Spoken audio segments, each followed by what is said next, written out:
అయితే అన్న దాదాపు ఇప్పటికి నువ్వు ఎన్ని బొందలు తవ్వి ఉంటావే గుర్తుందా? నేను 1,50,000 బొందాలు తవ్వినన్న. ఏ ఉండన్నా 1,00,000 బొందలు తవ్వినావు అన్న? 1,00,000 బొందాలు. ఇప్పుడు నేను 24 సంవత్సరాలు అవుతుంది అన్న. నిందా వాటి రికార్డు లేకుండా రోజు 5, 6, 7, 8, 9, 10 ఇట్లా వచ్చేటి ఈ ఏరియాలో మొత్తం నేనే కదా. ఎక్కడికి పడితే అక్కడికి ఎవరైతే వాళ్ళు నా ఫోన్ నెంబర్ తీసుకొని ఫోన్ చేసేటోళ్ళు వచ్చి నేను పోయేటోని. ఇప్పుడు మరి నీతో పాటుగా ఇంకెవరినన్నా తీసుకుపోయి వాళ్ళకి నేర్పిస్తలేవా పనిని? మరి ఇప్పుడు ఈ మధ్యలో ఒక 2 సంవత్సరాల కాలంలో ఇప్పుడు నాకు బాగా సాధన ఒక వేరే మనిషిని మావని తీసుకుపోయి తాగుతాను, విద్రాం చేస్తాను. మీ వాడు అంటే వాళ్ళు? మావ అంటే ఆయన పేరు సీను. ఏమవుతాడు? ఆయనే మా కులం. ఓకే, అట్లయితే నేను ఏమంటున్నా అంటే నీకంటూ నీ పేరు చెప్పుకోవడానికి ఎవరన్నా?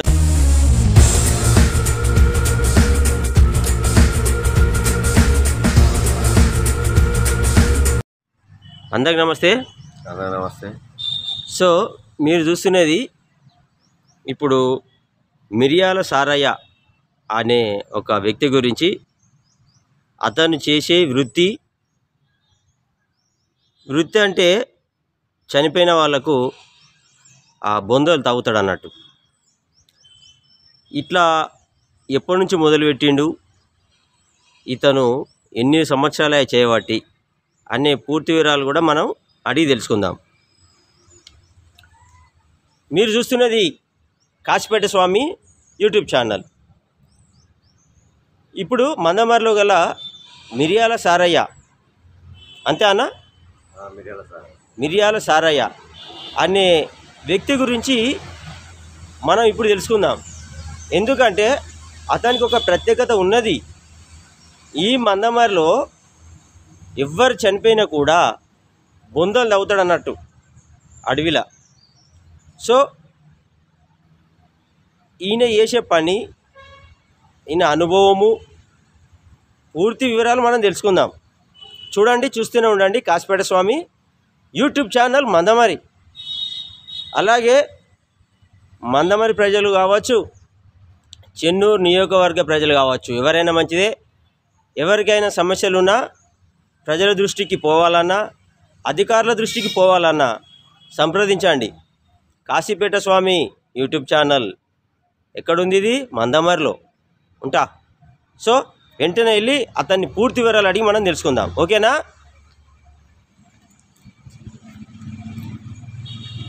నమస్తే అన్న.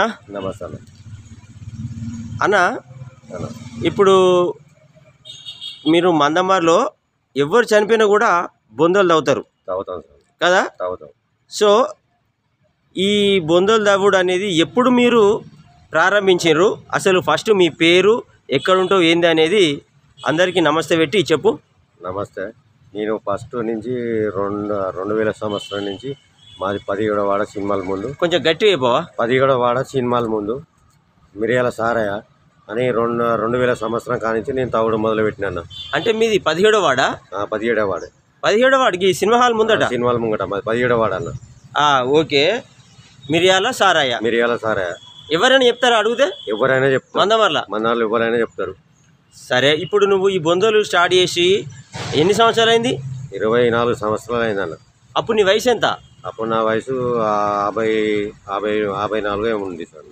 ఇప్పుడు కాదు, నువ్వు స్టార్టింగ్ బొందలు తవ్వేటప్పుడు వయసు చెప్పినప్పుడు నా 40 ఉండేది అన్న. 40 సంవత్సరాలనే స్టార్ట్ చేసినావు? 40 సంవత్సరాలు స్టార్ట్ చేసినావు. ఇప్పుడు దాదాపు ఎన్ని సంవత్సరాలు అయింది? ఇప్పుడు దాదాపు 24 సంవత్సరాలు అయింది. 24 సంవత్సరాల నుండి నువ్వు ఏకదాటిగా బొందలు తవ్వుతూనే ఉన్నావు? బొందలు తవ్వుతూనే ఉన్నా. అంతేనా? చనిపోయి ఉన్నోళ్ళని లేనోళ్ళని చూస్తూ ఉంటాం మేము. లేనోళ్ళకు తిరిగి కూడా తవ్విన. సోమగూడెం, ఇక్కడ మంచిరాలు పోయినా, బెల్లంపల్లి పోయి తవ్విన, చెన్నూరు పోయి తవ్విన, రామకృష్ణపురం పోయి తవ్విన అన్న. ఇక్కడ తవ్వుతా. ఈ క్రిస్టియన్స్లో కానీ తుర్కోలో కానీ ఇవ్వలేదు కానీ ప్రతి వాళ్ళది నేనే తవ్వుతా. లేనోళ్ళని ఉన్నోళ్ళని అందరికీ చూసి తవ్వుతా. నాకు తవ్విన కానీ అడవిలా నేను ఒక్కనే తవ్వుతా సింగిల్గా. అయితే అన్న, ఇప్పుడు చనిపోయిన వాళ్ళలో కొంత డబ్బు ఉన్న వాళ్ళు ఉంటారు. వాళ్ళ దగ్గర తీసుకున్నంత పాపం పేదవాళ్ళు ఉంటారు చనిపోయిన వాళ్ళు. వాళ్ళ దగ్గర కూడా అంతే డిమాండ్ చేస్తావా? లేకపోతే అయ్యో పాపం అని నువ్వేమన్నా వాళ్ళని కరింకరించి కొన్ని పైసలు తక్కువ తీసుకోవడం కానీ, లేకుంటే ఫ్రీగా బొందలు తవ్వడం ఇలాంటిది ఉందా? ఫ్రీగా తవ్వుతామన్నా లేని వాళ్ళకు ఫ్రీగా 500 ఇస్తే 500 తీసుకుంటా, 200, 300, 400 ఇచ్చిన తీసుకుంటా. ఉన్నోళ్ళ దగ్గర అయితే 5,000 రూపాయలు ఒక బాటలు ఇస్తారన్న. అంతకైతే నాకు ఎక్కువ ఇయ్యరు. ఇక నేను గంతే తీసుకొని చేస్తా, కానీ నాకు ఎక్కువ నేను ఆశించా. నేను కూడా చనిపోయేటోనే ఏ రోజున్నా. మనం కూడా అక్కడికి ఆ దారికి వెళ్ళిపోతాం కాబట్టి మనకు ఆ డబ్బు ఏది ముఖ్యం కాదు. మనకు ఎందుకు అంటే ఉన్నంతసేపు మంచితనం, దేవుడు పిలిచిన రోజు పోవుడే ఉంటుంది. నాకైతే ఎలాంటి భయం ఉండదు, ఏది ఉండదు. నేను ఒక్కరోజు 4, 3, 5, 6 బొందలు కూడా తవ్వినా. ఏంది ఒక్క రోజులు ఎన్ని తవ్వినావు? 4, 5 తవ్వినా ఒక్క రోజుల. ఎట్లా సాధ్యమైంది? నేను ఒక్కనే తవ్వేదన్న. ఒక ఎండాకాలం కష్టమయ్యేది, వర్షాకాలం చలికాలం తవ్వకుండా కథం నేను సబ్బలతో తవ్వకుండా పారతో నిమ్ముకుంటా పోసేటోని. అట్లాగా అన్న. ఇప్పుడు నువ్వు అడవిలో పోతావు, గోరిళ్ళలో పోతావు. గోరిళ్ళలో పోయి అక్కడ నువ్వు తవ్వుతా ఉంటావు కదా, నీతో ఎవరైనా తీసుకుపోతావా? నేను ఎవరు తీసుకుపోలే. ఒక్కనే పోతావా? స్టార్టింగ్ కానించి ఒక్కని వేది. స్టార్టింగ్ కాంచి ఒక్కనివే తవ్వుకుంటావు? ఒక్కనే తవ్వుకునేది. సబ్బలతో తవ్వుతావు, పారతోనే ఎత్తుతా. మళ్ళా కూడ్చుడు నేనే, తవ్వుడు నేనే, ఇవన్నీ చేసేది నేనే. కాబట్టి అందు గురించి మనకి ఎందుకంటే పుణ్యం అయినా దొరుకుతుంది పైలోకాల వేరే రోజు అని, అందు గురించి నేను అందరికి పుణ్యం చేస్తాను. నేను పాపస్తునైతే కాదు. నేను వీళ్ళ దగ్గర అన్ని పైసలు అని డిమాండ్ చేయవా? డిమాండ్ చేయని. వాళ్ళు ఇస్తే మంచిగా పైసలు వాళ్ళు ఇస్తే ఎంత ఇస్తారు? 5,000 ఒక బాటలు ఇస్తారు. ఫుల్ బాటిల్ ఇస్తారు. 5,000 ఇస్తారు. అంతకంటే ఎక్కువ కూడా మనం తీసుకోవద్దు అనే ఉద్దేశం వల్లే నేను తీసుకోను. సంతోషం. నేను ఉద్దేశాలు తీసుకోను. మనం కూడా రేపు మన భవిష్యత్తులో కూడా మనం కూడా చనిపోయినాక మనల్ని కూడా డిమాండ్ చేస్తారు కదా, మనం చూడరాం కదా. అందు గురించి నేను ఎవరి దగ్గర డిమాండ్ ఎక్కువ చేయను. నాకు అవసరం లేదు ఆ డిమాండ్ చేస్తానికి. నేను కళ్ళు గిల్లు ఏం తాగడానికి బాటలు ఇస్తే అదే కథ దాన్ని వేరే అమ్ముకుంటాం, కానీ అంతవరకు నేను తాగటం కాదు. ఇప్పుడు నేను ఆ కళ్ళు కూడా అలవాటు నాకు ఎప్పటి సందో బంద్ అయిపోయింది. బాగా రోజులు ఒక డాక్టర్ అని చెప్పింది కాబట్టి, నువ్వు కళ్ళాదు బాబు, కళ్ళాకపోతే చనిపోతావు అన్నాడు. ఆ డాక్టర్ పుణ్యానే ఇన్ని రోజులు నేను బతికినా, ఇంతమందికి అయితే సేవ చేసినాను. ఇంతవరకు నేను నేను ఈ పని చేసుకుంటా బతున్నాను. మరి అక్కడ శివల కాడికి పోయినప్పుడు నువ్వు ఒక్కనే ఉంటావు, ఇప్పుడు ఎవ్వరు ఉండరు, మరి నీకు భయం కాదా? నాకేం భయం కాదు. ఎందుకు కాదు? నాకు ఇక అలవాటు అయిపోయింది. నాకు ఎప్పుడైనా ఏదన్నా భయంకరమైన సంఘటన చెప్తావా? ఏదైనా సప్పుడు అయినట్టు కానీ, ఏదైనా దయ్యం వచ్చినట్టు ఉంటుంది. దయ్యం వచ్చినట్టు సప్పుడు అయినట్టు నైట్లో కూడా కరోనా కాలంలో 12 గంటల రాత్రి కూడా పోయి నేను ఒక్కని తవ్వి మళ్ళా కూర్చున్నాం మేము. అట్లా భయం లేకుండే మాకు. కరోనా టైంలో కూడా 12 గంటలకు ఏ రాత్రి పడితే ఆ రాత్రి మమ్మల్ని వెళ్తే నేను వెయ్యి తవ్వి అక్కడనే ఉండేది. వచ్చిన వాళ్ళే కథం అందులో వేసినాక కథం కూర్చేది. అట్లా సేవలను కూడా పట్టిన సచిన వాళ్ళని. ఎందుకంటే ఈ పబ్లిక్ కరోనా మనకత్త అంటే మాకు కూడా కరోనా ఏం రాలే, మేము పట్టినాం వేసినాం, మాకైతే ఏం లేదు. ఒక మన దాంట్లో భయపడతారు మన హిందువుల దాంట్లో, కానీ ముస్లిం దాంట్లో అంటే మన మంచి ఉన్నప్పుడు ఎట్లా చేసిర్రో అప్పుడు కూడా ఆ కరోనా మూమెంట్లో కూడా వాళ్ళని మెచ్చుకోవచ్చు. వాళ్ళు ఇంతకు ముందు లెక్కనే దిగి కూర్చుండి బొందలు పెట్టి మళ్ళీ ఏ రకంగా పెట్టేది. కానీ మన తెలుగు వాళ్ళ దగ్గరనే ఇట్లా భయపడి అది వస్తుంది ఇది వస్తుంది మనం చనిపోతాం, కోట్లు సంపాదించిన వాడు కూడా మా అయ్యని అవ్వని ఎవ్వని పట్టకుండా కూడా భయపడి మాతో పట్టించారు. అయితే నీకు భయం కాలేదు? మాకు భయం లేదు. కరోనా వస్తుందని భయం కాలేదు? మాకేం కాలేదు. డైరెక్ట్ వాళ్ళని పట్టినావు కూర్చినావు. ఏ రోజైనా పోయేదే కదా, ఏ రోజైనా మనం అక్కడికి చేరుకుంటాం కదా. ఇవాళ మనం భయపడ్డాం అనుకో మళ్ళీ రేపైనా పోతాం కదా, ఎల్లుండైనా పోతాం. నిజమే అన్న, కరెక్ట్ నువ్వు అన్నది. కానీ ఈ కరోనా అనేది ఒక అంటువ్యాధి లెక్క వచ్చింది కాబట్టి అందరూ భయపడ్డారు, చాలా మంది భయపడ్డారు. మరి నువ్వు మాత్రం ఎందుకు భయపడలేదో నాకు అర్థమైతలేదు. నాకైతే భయం ఏమనిపించలేదు. మేము ఆ కరోనాలో కూడా మేము చేసినాం. ఎట్లా కావాలి చచ్చిపోయారు కదా అన్నట్టు నువ్వు చేసేసినావు. మేము బొందల్లో ఉన్నాం. కరోనాప్పుడు కూడా వాళ్ళని కూడా పట్టినాం, ఏం కాలే మాకు. మా ధైర్యంతో మేము పట్టుకున్నాం, మా ధైర్యంతో మేము ముందుకు రాసాం. మేము మందు కూడా పని చేస్తాం. మరి వర్షాకాలము తవ్వుతా అంటే మరి నీళ్ళు ఊరుతాయి, అప్పుడు ఎట్లా? వర్షాకాలం నీళ్ళు ఊరుతా అంటే తవ్వుతాయి, మళ్ళీ ఎత్తిపోసి మళ్ళీ నీళ్ళు ఎత్తిపోసి పెట్టాలన్న. నీళ్ళు ఎత్తిపోయి మరి వాళ్ళు వచ్చే వరకే నీళ్ళు నిండుతాయి అన్న. మళ్ళీ నీళ్ళు నిండితే మళ్ళీ వాళ్ళు వచ్చినాక కూడా నీళ్ళు ఎత్తాలి.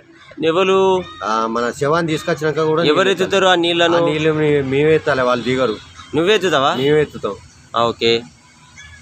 ఇంకా ఎండాకాలము మరి నీకు ఏమన్నా ఇబ్బంది అవుతుందా? ఎండాకాలం గట్టిగా ఉంటుంది, నేల బాగా గట్టిగా ఎత్తుతా. నీళ్ళు పోసుకుంటూ రావాలి గట్టిగా, కష్టం బాగుంటది. మరి నీళ్ళు ఎక్కడ దొరికితే నీకు? నీళ్ళు అక్కడ పంపు కాడికి పోయి ఆ నుంచి కుండలతో మోసుకొచ్చి నీళ్లు పోసుకుంటా తవ్వేది.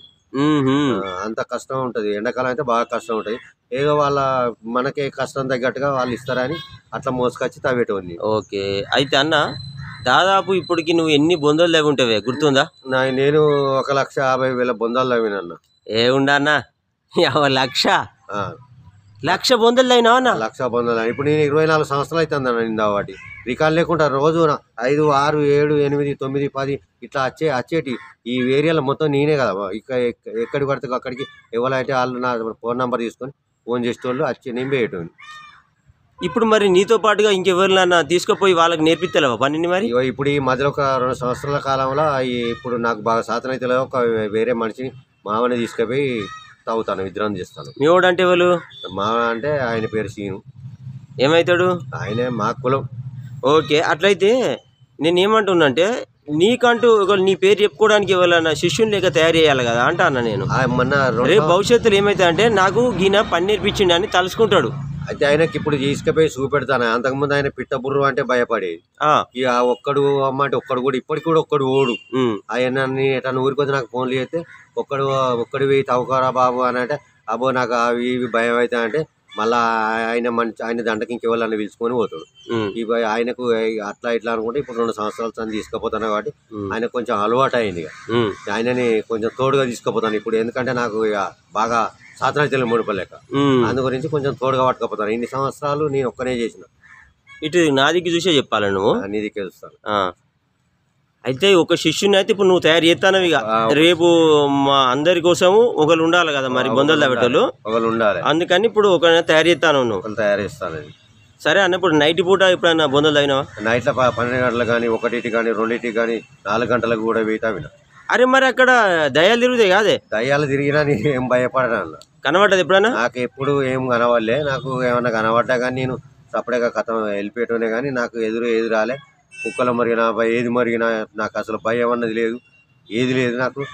ఇప్పుడు ఒక తొన్న కాడ బొందల పడితే బొక్కలు కూడా తీసి బయట పడేసి మళ్ళా కొంచెం గుంత తోడి మళ్ళీ అందులో పెట్టిన. నిజంగా గ్రేటే. నీ ధైర్యస్తుని, నువ్వు చాలా ధైర్యవంతునివి. నువ్వు నీ ధైర్యానికి ఈ కాసిపేట స్వామి హ్యాట్సాప్ చెప్తాడు. దాదాపు 1,00,000 బొందలు తవ్వినాను కదా, నీకు ఏ విధంగా అనిపిస్తుంది ఫీలింగ్? నాకు ఏ విధంగా అనిపిస్తలే అన్న. నేను పని చేస్తాను కాబట్టి నాకు పని చేస్తానా ఒక పుణ్యం చేస్తానా అనుకుంటాను కానీ నాకు ఫీలింగ్ ఏం లేదు. ఇప్పుడు మొన్న సోమవారం కాడ 20 సంవత్సరాలు అవుతుందట. వాళ్ళు యాక్సిడెంట్లో చనిపోతే బొక్కలు తీయాలి సార్ అని నాకు ఫోన్ చేస్తే మొన్న పోయినా తవ్వినా బొక్కలు తీసుకొచ్చి మళ్ళీ ఇక్కడ తురుకొల్ల మసీద్ కాడ వీధిగా కాడ మళ్ళీ ఆడ ఒకటి తోతే అందులో పెట్టుకున్నాను. అయితే ఎవరు ఎంతమంది చెప్పినా వాళ్ళు అత్తలేరు అన్న, నువ్వు అయితే అంటే సరే అని నేను ఊరిపోయినా అని చెప్పిన. నన్ను వచ్చాక ఆగిరు, మళ్ళీ వచ్చాక నేను మిగతా. నిజంగా నీ ధైర్యానికి మెచ్చుకోవచ్చు అబ్బా.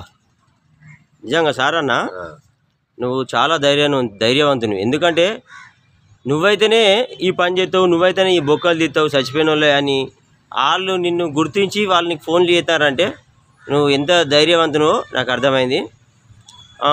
ఇంకొచ్చేసి మందమరిలో నీతో పాటుగా ఇంకా ఎవరైనా ఇలాంటి పనులు చేసేవాళ్ళు ఉన్నారా? ఏరియా వైజ్ వేరే ఏరియా కానీ వేరే ఏరియా ఎక్కడ నాతో చేసేటోళ్ళు అయితే ఎవరు లేరు అన్న. మందమరిలో ఎవరు లేరు. బెల్లంపల్లి అయితే బెల్లంపల్లికి ఇక్కడ బెల్లంపల్లి కూడా పిలిచారు కొన్ని రోజులు. బెల్లంపల్లి పిలిస్తే అక్కడ చేస్తా వాళ్ళ బెల్లంపల్లి అనకంటే అన్న మా కడుపుందో గొట్టకే అని అంటే అక్కడ కూడా బంద్ అయినా కొన్ని రోజులు చేసినాక మళ్ళీ ఇటు రామకృష్ణపురం కూడా పోయి చేస్తే రామకృష్ణపురం వాళ్ళు ఏమన్నా డబ్బులు అన్నారు అంటే అన్న సార్ అన్న నీ తవ్వడానికి నిన్ను వెళ్తారు కాబట్టి నువ్వు రాకన్నా మాకు కట్టు మీద కొట్టినట్టు అయితే అంటే అట్లా కూడా వాళ్ళకు సరే పోనీ బతుకున్నా అట్లా కూడా వదిలేసిన. మరి అక్కడ తవ్వేటోళ్ళు ఉన్నారా మరి రామకృష్ణపురంలో? డబ్బులలో ఉన్నారు కానీ వాళ్ళే తవ్వుకుంటారా? వాళ్ళు తవ్వుతారు కానీ వాళ్ళు మన లెక్క తవ్వరన్న. వాళ్ళు ఎందుకంటే దీనికి మన సిస్టమేటిక్ ఉంటుందా చెప్పు? సిస్టమేటిక్ అంటే ఇప్పుడు మనం ఏంది అనంటే కాకపోతే మనం అదే పని చేస్తున్నాం కాబట్టి మా కులం అదే కాబట్టి మా వృత్తి అదే కాబట్టి మేము అదే పని చేస్తాం కాబట్టి ఎట్లా 1 గంట 2 గంటలలో బొందనాన్ని ఇస్తాం. ఇప్పుడు మీది ఏం కులం? మేము ఒడ్డరోళ్ళం. ఒడ్డరోళ్ళు. దాని బొంద తవ్వే పద్ధతి చెప్పు. బొంద తవ్వే పద్ధతి అని అంటే ఇప్పుడు ఎటు ఒక 2 ఫీట్ల వెడల్పుతో 6 ఫీట్ల పొడుగు కావాలి. 6 ఫీట్ల 6.5 ఉండాలి. అది క్రిస్టియన్స్ బొంద అయితే 7 ఫీట్ల పొడుగు ఉండాలి. 3 ఫీట్ల వెడల్పు ఉంటుంది. బండ వేసేది అయితే 2.5 వెడల్పు 6.5 పొడుగు ఉంటుంది. ఇగో ఈ రకంగా తవ్వాలి ఎత్తాలి. అట్లా కాదు, ఇప్పుడు ఇది మన ఈ మనిషి చచ్చిపోయిన హైట్ తోటి సంబంధం లేదా? వాటితో సంబంధం ఉండదు. నాకు లెక్క తెస్తుంది. నేను ఒక ఈ ఊరికే తాగుతాను కాబట్టి నేను సబ్బలు నాకంటే కొంచెం ఒక ఫీట్ ఎక్కువ ఉంటుంది. ఆ సబ్బల మీద ఒక జానెడు పెడతా. జానెడు పెట్టిందంటే కరెక్ట్గా మనిషి బయట ఎంతన్నా బయట ఉన్నాయి, ఎంతన్నా దొడ్డు ఉన్నాయి, అది ఏ రకంగా తవ్వాలనేది కూడా నాకు మొత్తం తెలిసిపోయి ఇప్పుడు నువ్వు వాటర్ రక్తం చావు అది ఎంత పెట్టాలి, ఎంత తవ్వాలి అన్నది 2.5 వెడల్పులా ఖచ్చితంగా ఎంత దండి మనిషి కానీ పట్టగలుగుతాడు. 2.5 వెడల్పు 2.5 వెడల్పులా ఎంత దొడ్డుండని అప్పుడు చచ్చిన మనిషి కూడా పడతాడు. ఆ సబ్బల మీద ఒక జానెడు పెట్టిందనుకో ఇంకా మనిషి కంటే ఎక్కువనే ఉంటుంది. అందు గురించి అట్లా నాకు ఊకే తవ్వినా కాబట్టి నాకు సర్వీస్ ఉంటుంది కాబట్టి నాకు తెలిసి ఉంటుంది అది. సరే, ఇప్పుడు ఎప్పుడైనా నీకు దయ్యం పట్టిందా? నాకు ఎప్పుడు దయ్యం పట్టలే. ఇంతవరకు దయ్యం పట్టలే. నాకు కనబడ్డదా దయ్యం? నాకు ఎప్పుడు కనవల్లే. నాకు కనబడ్డా కానీ రాత్రి పూటలో పోతే ఏదో తెల్లగా కనబడేది కానీ చక్కగా వెళ్ళిపోయేటోని. నేను నాకు ఎలాంటి భయం లేదు. అట్టిది అనుకున్నా అని వెళ్ళిపోదు అనుకుంటే వెళ్ళిపోయేది. పొగో గిగో అనుకుని వెళ్ళిపోయేటోని. నాతోని ఈ డప్పులు కొట్టే దుర్గాన కూడా 2 సార్లు ధైర్యం రా అన్నాని నేను తీసుకపోతే ఆయన కుక్కలు మొరిగితే అబ్బో ఏమవుతుందని భయపడేటోడు.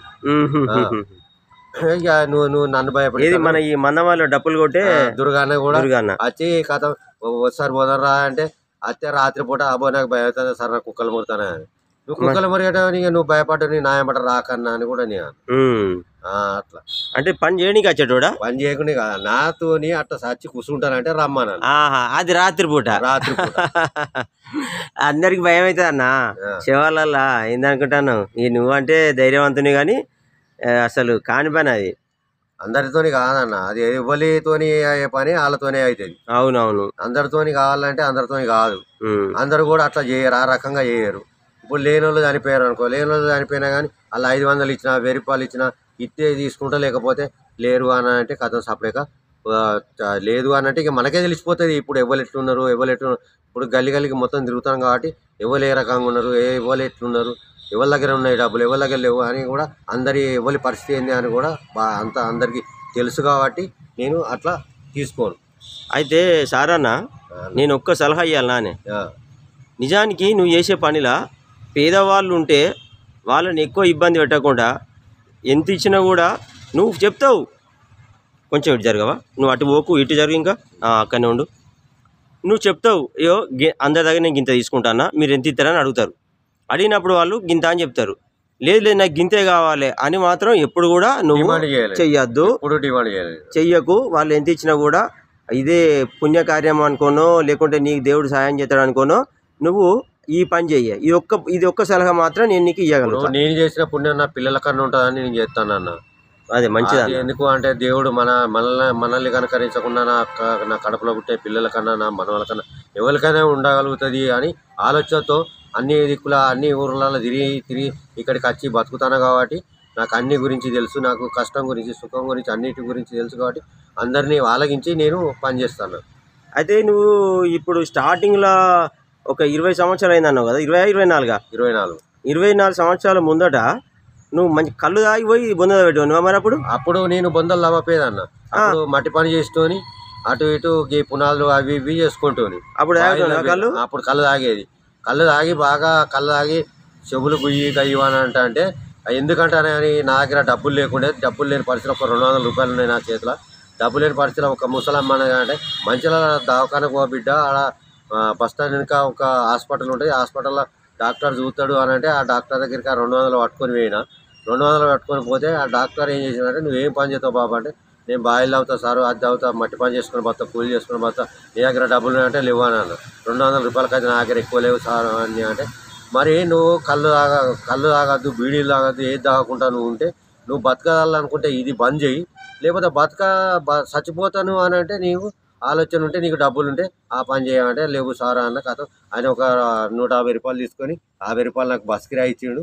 అవి పట్టుకొని వచ్చిన ఆ చెవులలో మంది వేసుకున్నా.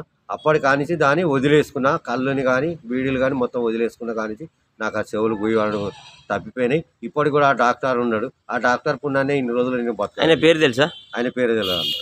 ఓకే, అయితే నువ్వు బాయిలు కూడా తాగుతావా? బాయిలు కూడా ఇప్పటికి కూడా తాగుతాను కానీ ఇప్పుడు పోతలేను. ఇప్పుడు ఈ బొందలు వచ్చా కానీ పోతలేను. ఇక ఊకే ఎక్కుడు ఇక నాకు ఇటే తీరదా. ఇక అటు బాయిలకు పోను. ఇక ఎవరైనా చెప్తే వేరే వాళ్ళకి చెప్తా బాయిదా అని. సారన్నా అన్నా ఒక్క రోజుల ఎన్ని బొందలు తవ్వినవి ఏదైనా గుర్తుందా? ఒక్క రోజున 4-5 బొందలు తవ్వినా అన్న. లాస్ట్ ఎంత? 4-5. 5 లాస్టా? 5 లాస్ట్. ఒక్కటే రోజుల. గ్రేట్ అన్న. ఒక రోజులో 5 బొందలు తవ్వినామంటే అది ఎంత కష్టమో, చాలా కష్టమైన పని అది. చాలా కష్టమైన పని అన్న. సరే, మందమరి పట్టణ ప్రజలకు అందరికీ అందుబాటులో ఉంటాను. అందరికి అందుబాటులో ఉంటాను. నీకు ఫోన్ నెంబర్ ఉన్నదా? నీ ఫోన్ నెంబర్ చెప్తే. ఫోన్ నెంబర్ ఉన్నది. అది ఇట్లా పట్టుకొని చూపెట్టు. ఫోన్ నెంబర్ చూపెట్టు చేతుల్ది. Very good. ఇది సారన్న ఫోన్ నెంబరు. మీరు కాంటాక్ట్లో ఉండవచ్చు. ఎవరికైనా ఏమైనా చనిపోయినప్పుడు బొంద తవ్వాలన్నా ఈ నంబర్కు కాంటాక్ట్ అవ్వండి. అన్న అందరికి అందుబాటులో ఉంటాడని ఇప్పుడు చెప్పిండు కదా మనకు. సరేనా? Okay, thank you. తీసేయి, కింద పెట్టు. చాలా సంతోషం అన్న. నువ్వు అందరికీ అందుబాటులో ఉండాలని, మంచిగా అందరికీ మన్ననలు అంటే పేరు ప్రతిష్టలు అన్నట్టు నీ కూడా ఈ విధంగా ఈ వృత్తిలో కూడా మన్ననలు అంటే పేరు రావాలని నేను కోరుకుంటున్నా. చాలా సంతోషం అన్న. అన్న నమస్తే. విన్నారు కదా మన మిరియాల సారన్న, అంతేనా? మిరియాల సారన్న ఎంత మంచిగా చెప్పిండో. మందమరిలో ఎవరు చనిపోయినా కూడా వాళ్ళ బొంద తవ్వేసి రెడీగా ఉంచుతాడు. ఎండాకాలం చాలా ఇబ్బంది అవుతుందని చెప్పిండు. వర్షాకాలం నీళ్లు ఊరుతాయి, అయినా కూడా వాళ్ళు వచ్చిన మూలే ఆ నీళ్లను మొత్తం తీసి పడబోసి శవాన్ని బొందబెట్టి వేసిన తర్వాత మళ్ళీ మట్టి కప్పి మొత్తం పని నేనే చేసుకుంటా అని మన సారన్న చెప్పిండు. అందరికీ అందుబాటులో ఉంటానా, ఎవరిని కూడా నేను కష్టపెట్టాను, ఎవరు ఎంత ఇచ్చినా తీసుకుంటా అనే ఒక మంచి హృదయం ఉన్న వ్యక్తి మన మిరియాల సారన్న. చాలా సంతోషం. మీరు చూస్తున్నది కాశీపేట స్వామి యూట్యూబ్ ఛానల్.